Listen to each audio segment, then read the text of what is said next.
No divorce is coming, she said it while pouring wine. She was barefoot, humming some song from the 2000s, wearing the same silk robe she wore the night we got engaged. She was smiling at him, and I was behind the hallway wall, frozen. She said it again, louder this time, like it was funny. 17 years, and he still thinks he has options? No, I'm the one who decides if this ends, and it's not ending, not on his terms. I remember the way she laughed after that. Not like she was nervous, not like she was scared of being caught. It was relaxed, confident, cruel. The worst part? The man she was laughing with. I knew him. I trained him. I recommended him for the damn job. I invited him to our home when he moved to town. And now he was sitting in my kitchen, drinking my scotch with my wife's legs resting across his lap. I didn't barge in. I didn't scream. I just stood there, my mouth dry, heart pounding like a war drum in my ears. Because in that moment, it wasn't just the betrayal. It was the certainty in her voice. Like this had been going on long enough that she didn't even fear the fallout anymore. Back up 48 hours. We were in couples therapy. Yes, therapy. I begged her for it. She rolled her eyes the whole time, but she showed up. And during the session, she cried. Said she felt unseen, that I'd lost the fire, that she wanted to feel chosen again. So I nodded like the obedient idiot I've always been. I said I'd change. I even booked a weekend away for us, a cabin by the lake. No phones, no distractions, just her and me. She said she was working late and couldn't make it. That night, she told him she was done pretending. I know this because she accidentally left her Apple Watch charging on the nightstand, and I saw everything, every single message. He still thinks we're going to make it, LOL. I just want one night where I don't have to look at his pathetic eyes. 17 years! I deserve fun, real fun. She sent those texts while I was in the garage changing the oil in her car. She'd asked me to, said it made a weird noise. There was no noise. She just wanted me out of the house while she scheduled them in. But here's what she doesn't know. The night I stood behind the hallway wall, watching her toast to my stupidity, I had a copy of the messages printed and sealed. And I'd already spoken to someone she definitely forgot about, her sister. And her sister, she's not loyal to Chloe anymore. I didn't interrupt her that night. I let her laugh. I let her finish her wine. But the plan was already in motion. Because the man she was laughing at, he's not going to be the one who leaves. She is. And when she finds out how, she'll finally understand what no divorce is coming really meant. She had no clue I was still home. The universe had played one tiny, ironic trick on her that night. I forgot my wallet. That's it. I had already started the car to go grab groceries like she asked, but halfway down the street, I realized I didn't have my wallet. So I turned around quietly. I parked a little further down so she wouldn't hear the engine. I used the side entrance because the front door jams, and I didn't call out because why would I? I was just grabbing a wallet, a 30-second thing. I didn't even take my shoes off, just stepped in, closed the door softly, and reached for the counter. That's when I heard her voice. Soft at first, then louder. A man laughed back. That's when I froze. You know that awful instinct that kicks in? The one where your heart says, don't go toward the sound, but your feet are already moving. That's what happened. I peeked down the hall. Their backs were to me. She was sitting on the kitchen stool. Her robe parted a little too far. Her hand wrapped around her wine glass like she was hosting some private cabaret. His arm was already around her waist. I ducked into the laundry room and closed the door, barely breathing. I know what you're thinking. Why didn't you burst in, scream, throw him through the wall? Because I'm not that guy. I'm the guy who waits, who listens, who bleeds in private, then finds the most painful way to make the other person feel it later. And what I heard while hiding behind the dryer broke me in ways I didn't know I could still break. He asked, "Does he suspect anything?" She said, "No, Leo doesn't suspect a thing. He's still trying to win me back. Bless his heart." They both laughed. She snorted wine out her nose, said something about how easy it was to make me feel guilty for not buying her a stupid robe last Christmas. Then she said it. "There's no divorce coming. He's too soft to leave. I could probably sleep with someone in our bed and he'd just ask if I'm still happy." And he replied, "That's because he loves you more than he loves himself. Men like that, they're tools. Use them until they break." She didn't correct him. She smiled. That's when I saw it. The truth. This wasn't just cheating. This was cruelty. This was premeditated, ego-fueled manipulation. I stayed in the laundry room for 47 minutes. I counted, listened to every word, every giggle, every whisper. I heard them plan another meetup on Thursday. I heard her say, "Maybe we can start looking at places together." I heard the sound of a kiss that didn't belong to me. And when he finally left through the front, bold as hell, I didn't move. She didn't even notice I was back. She went to the bathroom, washed her face, put on pajamas, and curled into bed like nothing happened. I watched it all through the crack of the door. I stood there for what felt like forever. Something inside me had cracked, not exploded, no drama, just this long, slow fracture that reached through my ribs and settled behind my eyes. Then I turned, walked out the back door, and drove around for 2 hours. I didn't even know where I was going. I ended up parked in a Walmart lot, sitting in the driver's seat with the car off, just shaking. I wasn't angry. I was humiliated. Not just by what she did, but by how little she thought of me. But here's where things shift. That night, I sent an email, just one, to a person I hadn't spoken to in years. Helen, Chloe's old college roommate, the one she used to call a jealous shrew, the one who once drunkenly told me, "One day you're going to see who Chloe really is, and it'll be too late." Turns out, Helen was more than ready to talk. And what she told me about Chloe's past, let's just say this. Chloe wasn't new to betrayal. She was just very, very good at hiding the trail. The next morning felt like I was waking up inside someone else's life. The air in the house was too still, too rehearsed, like she had staged every sound. I sat in the kitchen, watching the light crawl across the tiles while she got ready upstairs, humming as if nothing in the world had cracked. She kissed my forehead before leaving for work. I didn't even flinch. I just stared at the door after it closed and waited for the quiet to stop echoing. When I finally opened my laptop, the only unread message was from Helen. The subject line simply said, "You finally saw it, didn't you?" My stomach knotted. I hadn't told her anything yet, just sent a blank message with my name in the subject, and still she knew. I clicked it open, and the first sentence made my hands go cold. "Chloe has been like this since college. You're not the first, but you might be the last if you're smart." She went on to describe nights at dorm parties, secret boyfriends, fake crying sessions to make professors give her extensions, little manipulations that sounded harmless until you realized they were all calculated. Helen said Chloe once staged a breakup scene in front of an entire fraternity to make a guy apologize for cheating, except he never had. She wanted sympathy points and got them.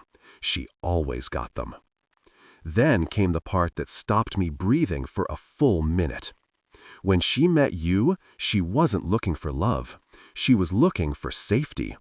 You were the next face, the stable chapter. I told her, "He seems too gentle for her games." She laughed and said, "That's the point. Gentlemen forgive." I swear I sat there staring at that line until the words blurred. Gentlemen forgive. Was that how she saw me? A placeholder for her real life? A soft landing between her storms? I typed a reply, deleted it, and just wrote, "What do I do?" Her answer came in less than a minute. "You stop being gentle." That phrase wouldn't leave my head all day. It played on repeat while I scrubbed the same dish 3 times, while I watched the neighbor's dog chase its tail, while I tried to eat but couldn't swallow. Stop being gentle. I opened the drawer where I kept my receipts and started pulling everything out. Gas bills, grocery lists, car maintenance records, all the boring details of a predictable husband. Then I started building a timeline. Every night she claimed to be at work, every girls' dinner, every late meeting. I matched them against credit card charges and Uber receipts. She forgot I could see. What I found wasn't an affair. It was a schedule. Tuesdays and Thursdays, same restaurant. Every second Friday, motel off Route 9. Saturday mornings, a flower shop. Sunday afternoons, nothing. Her self-care day. But the name that showed up on one of those flower shop receipts froze me. It wasn't the man I'd seen in the kitchen. It was someone else, someone older. The name was Howard Blackwood, her old boss. A man I'd met once years ago at a company Christmas party, where she clung to my arm like she was proud of me. I remembered how he looked at her then, too. Too long, too comfortably. I realized she wasn't just cheating. She was layering different people for different versions of herself, like a magician switching costumes between tricks. By the time she came home that night, I had a folder of printed statements, screenshots, and a copied list of contacts Helen had sent me. Chloe walked in carrying groceries and smiled like a sitcom wife. "Hey, babe, I got your favorite soup," she said, tossing her keys on the counter. I just watched her unpack. I memorized how calm she looked, how steady her hands were. People think guilt shakes you, not Chloe. Her calmness was her tell. "Did you talk to Helen?" I asked. Her hands froze mid-air for a fraction of a second, just enough for me to catch it. Then she laughed. Same tone she used with that man in the kitchen. "Helen? That bitter lunatic. Oh, God, what did she tell you now?" I didn't answer. I just smiled, the first real smile I'd managed in days, and said, "Nothing important, just that you always finish what you start." She looked at me longer than usual, trying to read the shift in my voice, then turned back to the groceries. "Don't listen to her," she said softly. "She's obsessed with ruining me." Maybe she was right. But that night, I realized something. I didn't want to ruin Chloe. I wanted her to ruin herself. So I called Helen again late, whispering from the car. She said she had something I needed to see. "Meet me tomorrow," she said, "but come alone, and for God's sake, don't tell her." I didn't sleep at all. The next day, as the morning light hit her side of the bed and she turned in her sleep, murmuring someone else's name, I realized the truth Helen had been trying to tell me all along. Chloe had spent her whole life building traps for men like me. She just didn't know this time she'd finally built one she couldn't walk out of. I met Helen at a diner that smelled like burnt coffee and disappointment. Fitting, considering the topic. She sat in the corner booth, tapping her chipped fingernail against a manila envelope. No hello, no small talk, just a nod toward the seat across from her. "Did you sleep?" she asked. "No," I answered. "You said you had something." She pushed the envelope forward with 2 fingers, like it was radioactive. 17 years of marriage," she said flatly. "And you never once thought to ask what she did the year before she met you." That hit me like a hammer, because she was right. When Chloe and I first met, there was a gap in her story. She told me she had just gotten back on her feet, was starting fresh, had left some mistakes behind. I never pushed. I was too flattered that someone like her was even giving me attention, too grateful to ask questions that might scare her off. Helen tapped the envelope again. This is what she left behind. I opened it. Inside was a faded photograph, grainy, aged, but unmistakable.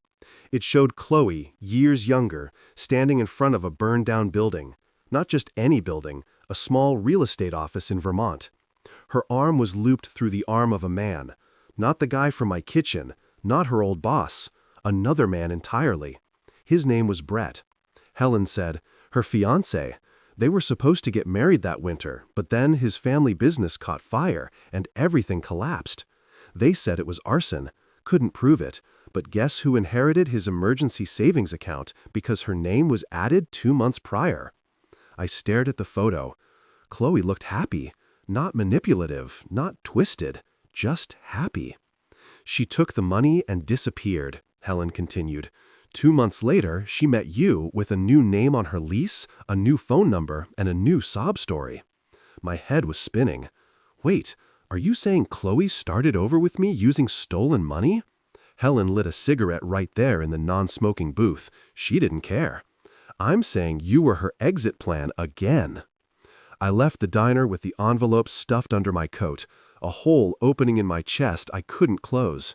The timeline made sense. It all fit.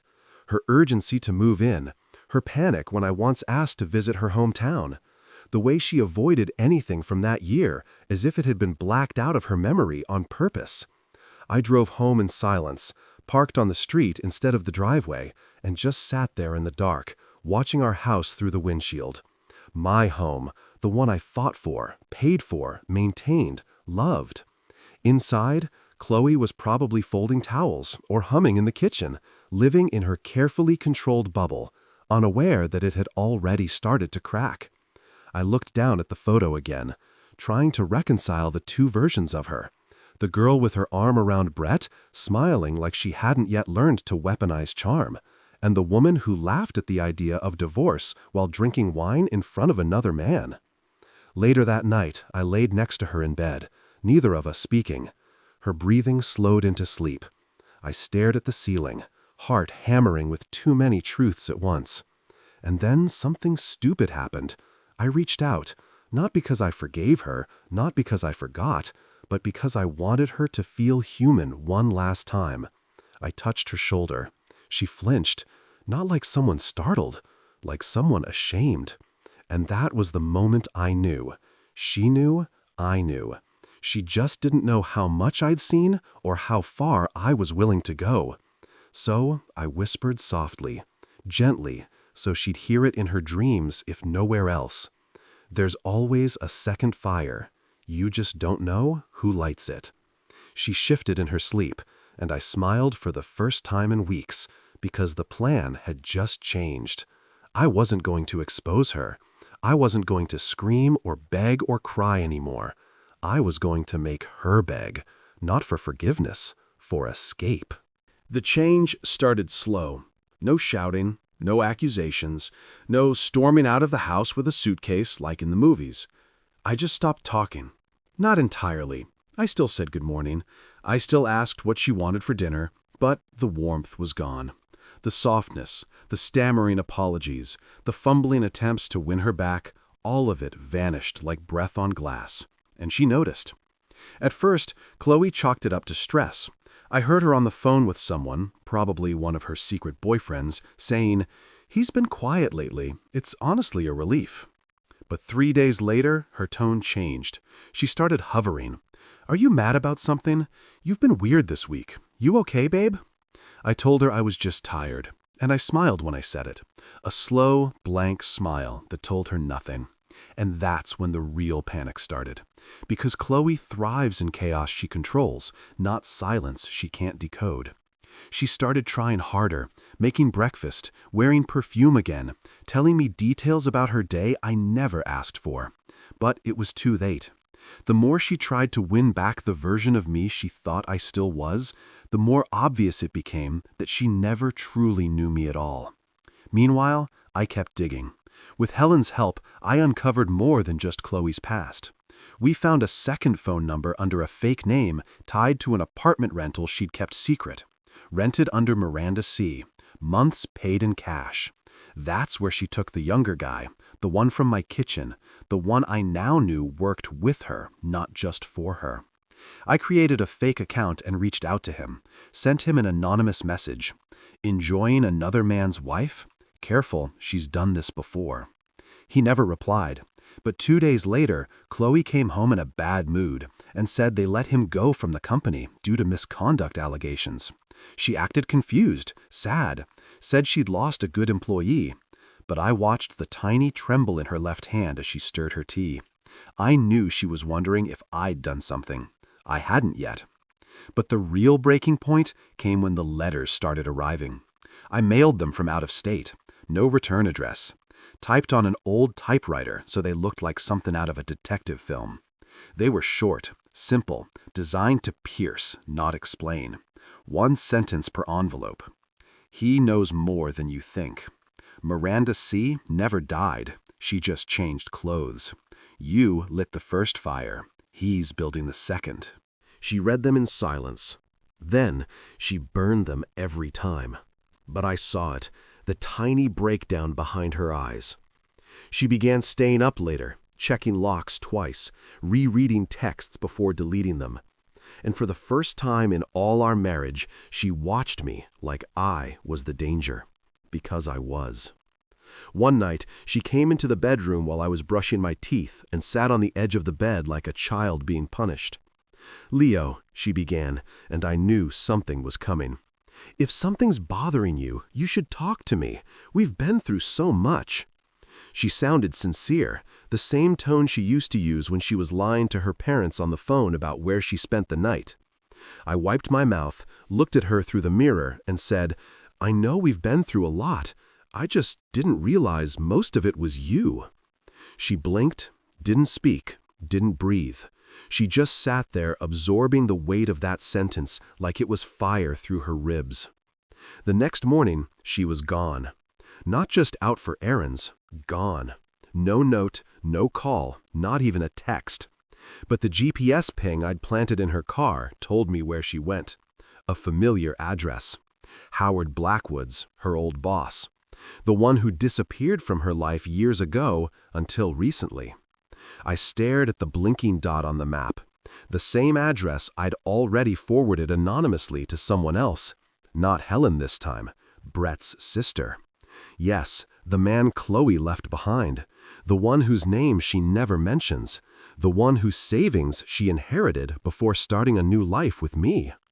Turns out, his sister still wants answers, and I just gave her a reason to start asking questions again.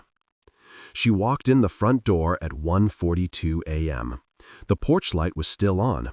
I left it that way intentionally, not out of kindness, but to force her into clarity, to make her step into that brightness and feel the weight of returning to the man she thought was too soft to fight back. Her shoes were off. She carried them in her hand like a teenager sneaking back after curfew. And yet, the image still disgusted me. Not because she was cheating. I had already digested that poison. No, what bothered me was how careless she'd become, how little she respected me. She passed me in the hallway with her head down, whispering, "Sorry, it got late." Her voice was thin, her lipstick smeared. A small cut glimmered on her ankle. Maybe from stumbling in a parking lot, or maybe from something less accidental. I didn't respond. I just looked at her heel, still faintly wet with blood, and thought about the girl she used to be, the one who swore she didn't believe in secrets. She walked past me toward the bedroom. I stayed in the hallway and opened my phone. There was one unread message from a blocked number. It said, "She ran out crying. Didn't say a word. I think she saw the photo." That was from Brett's sister, the one I mailed the photo to, the one Chloe never knew had survived the fallout of that fire, the one who still kept every voicemail Chloe left after Brett disappeared. She was waiting. All these years, she just didn't know where to aim. Now she does. Chloe didn't talk to me the next morning. She moved through the house like a ghost, avoiding eye contact, flinching at every sound as if waiting for a bomb to drop. That was the idea. Because silence, when used right, is louder than revenge. I left a manila folder on the kitchen table. Inside was nothing but a flash drive. On it, an audio file, nothing more than 2 minutes long. The first voice, Brett's sister, recorded in secret. You remember that voicemail you left after the fire? I saved it, even gave it to the insurance investigator. I still wonder if they missed something. Maybe now's the time to reopen it." The second voice, Chloe's, faint and shaky, recorded 17 years ago. "I didn't mean for it to happen like that. I just thought if they couldn't rebuild, he'd finally leave her. I never meant for it to go that far." No full confession, no firebombing admission, just enough to shatter trust. Enough to remind her that her past hadn't died in flames. It was just waiting for kindling. When I got home that night, the flash drive was gone. The envelope still sat there, perfectly aligned with the table edge. She had opened it, she had listened, and she had said nothing. But that wasn't the end, because I knew what she'd do next. She always runs to someone stronger. That night, I followed her again. This time, not to a restaurant or motel or hidden apartment. She went to a house in the hills, large, gated, and stupidly familiar. I stayed far enough behind not to be seen, parked across the street, headlights off, watching like a thief casing his own life. It was Howard Blackwood's house again. But she wasn't going there for comfort, not this time. She went there to warn him. I know this because I sent him an anonymous email a few hours before. "You're not her escape. You're her next crime scene. Ask Brett."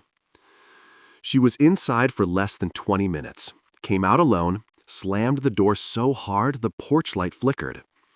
And when she got in her car, she sat there, engine running, head resting against the steering wheel. I saw her shoulders shake.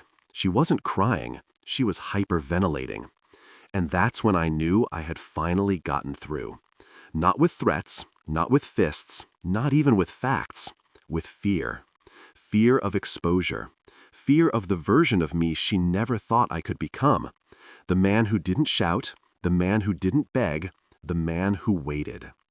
Back home, I'd left something else on her pillow. A simple note, handwritten, short, no signature, no threats. "The divorce papers are drafted. You'll sign them, or I let the sister speak." For the first time in 17 years, I slept before she did. And when I woke up, the house was silent. No movement, no breakfast, no perfume, no humming. Just her suitcase by the front door, half-zipped, torn at the corner, packed too fast. And the note I wrote, it was gone. She didn't leave a goodbye. She left a smudge on the mirror, a drawer half open, a sweater hanging on the dining chair. It was a morning full of silence, so thick it pressed against the windows like fog. Her suitcase was gone, yes, but not fully zipped, not fully committed. That was Chloe. Never fully anything. Always 1 foot in, 1 foot ready to vanish. She didn't believe in consequences, just exits. But this time, I was the one who built the exit, and I built it to collapse behind her. The divorce papers were real. I'd had them drawn up weeks ago, not because I needed her signature, but because I wanted her to see them, to realize the control she held for 17 years was no longer hers. Financial inconsistencies, anonymous letters, screenshots of texts she'd long since deleted. She had tried to rewrite the narrative for so long, she forgot what happens when someone else starts writing back. But even then, I knew Chloe wouldn't just walk into surrender. No, she tried to vanish, reinvent. She's done it before. So I did something uncharacteristic. I tracked her rental. Yes, rental. She hadn't taken her own car. She was smarter than that. She'd picked up a rental 3 towns over the night before. I only found out because she left the receipt in her coat. The same coat I moved to the dryer without asking. Her mistake. My opportunity. I called in a favor from a friend I hadn't spoken to in 5 years. A guy who owed me for helping him during a family crisis. Let's just say he works in the kind of place that logs locations. Within 2 hours, I had it. She wasn't running far. She had driven south, to a cabin by a lake. One we visited once years ago, when our marriage still had warmth. It was remote, Quiet, shielded by trees, no cell service. The kind of place she thought I'd never suspect, because she thought I'd forgotten it even existed. But here's the thing, Chloe never understood what I remember. Not facts, not dates, not anniversaries. I remember moments, feelings, looks she gave me when she thought I wasn't watching. And I remembered the exact words she said that weekend. If I ever disappear, it'll be somewhere like this. Now she had, and I was already there waiting. I parked 100 feet up the dirt road, hidden behind a thicket. She arrived mid-afternoon, got out slow, looked over her shoulder like she was running from ghosts. She took her suitcase out and dragged it up the steps, but the cabin was locked. Of course it was, because I rented it 2 days earlier under a different name, paid in cash. She stood there for a long time, confused, cold, out of options. Then she tried the door again, pounded on it, cursed. Looked around like maybe, just maybe, I was watching. I was, but I didn't move. She pulled out her phone. No bars. I knew that too. I made sure the one working phone inside the cabin was gone. I let her sit with it, her aloneness, her consequence, her echo. After an hour, she threw a rock at the door. Then she sat down and cried. Not the performative kind, not the kind that reels people back in. It was the cry of someone who realized the story no longer belongs to them. That night, I slid an envelope under the door. She didn't see me. She didn't hear me, but she opened it instantly. Inside, one photo. A printed screenshot of a text she sent to Howard Blackwood, dated 3 months ago. I could ruin him if I wanted. He still trusts me. That's the stupid part. She stared at it for a long time, her hand covering her mouth. Then she crumpled it and dropped it beside her.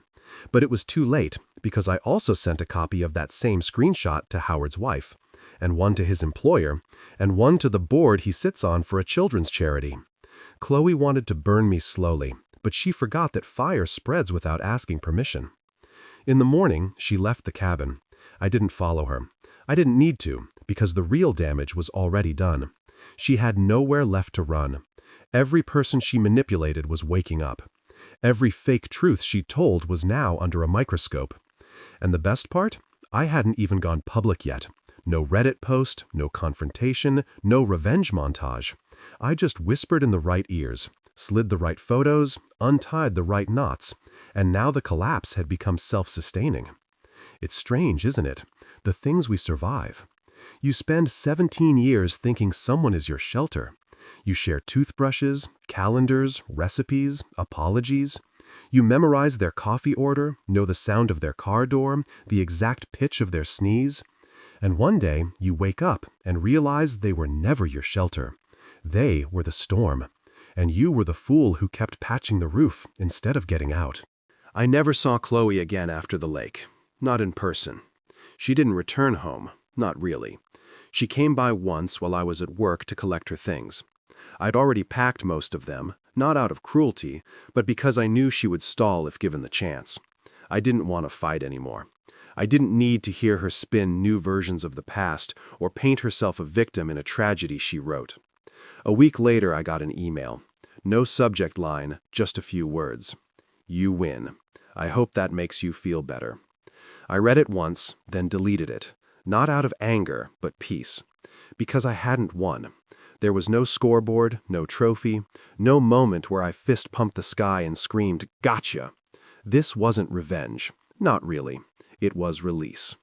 The real victory wasn't in what I exposed. It was in what I finally let go of. The idea that loving someone more than they love you is noble. The belief that loyalty makes you strong, even when it's unreciprocated. The quiet lie that if you just hold on a little longer, they'll come around. They won't. People don't become better versions of themselves because you endured their worst. They become better when they want to. And Chloe never wanted to. It's been 6 months. I live in a smaller place now, a rental. Not fancy, but it's mine. The silence here doesn't hum with tension. It breathes. The kind of quiet that doesn't demand anything from me. I started painting again. Not well, but with joy. I signed up for a weekend pottery class. I go for walks without checking my phone every 2 minutes. I say yes to things I used to talk myself out of, even brunch. And most importantly, I sleep. I sleep like a man who no longer has to beg for space in his own bed. Chloe, last I heard, moved out of state. Howard's wife filed for divorce. His company suspended him, pending investigation. The other man, the younger one, apparently ghosted her the moment her life stopped being shiny. She still has her charm.